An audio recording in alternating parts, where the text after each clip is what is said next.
Hey guys, tonight we begin with the remarkable lives and incredible resilience of medieval peasants, the everyday heroes who, despite the odds, managed to survive some of the coldest and most brutal nights in history. From makeshift insulation tricks to communal sleeping strategies, their story is one of grit, ingenuity, and determination. So before you get comfortable, take a moment to like the video and subscribe, but only if you genuinely enjoy what I do here.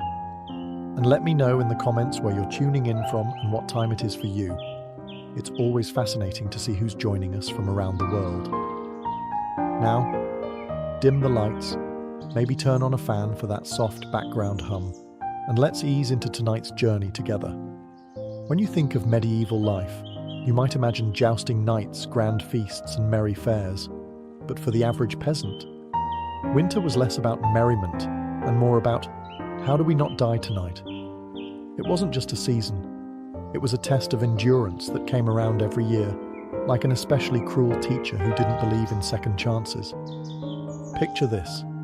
You're living in a tiny mud and stick hut, with walls so thin you could probably hear a bird sneeze from outside. No insulation, no windows, unless you count a small hole stuffed with animal skin. And definitely no thermostat wars with your siblings. The inside temperature of your home was usually just a polite couple of degrees above whatever the weather was doing outside.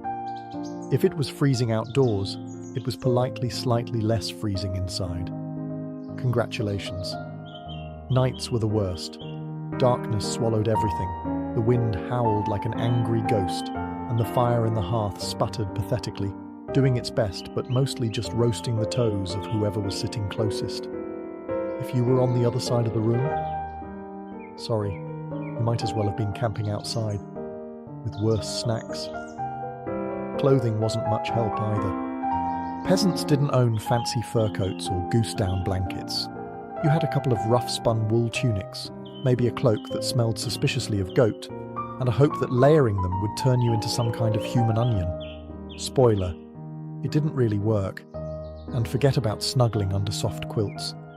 Beds were often nothing more than sacks stuffed with hay or straw, maybe with a few old rushes thrown in for good measure, and bonus, some fleas for extra company. Luxury, thy name is medieval peasant life. The cold wasn't just uncomfortable, it was dangerous.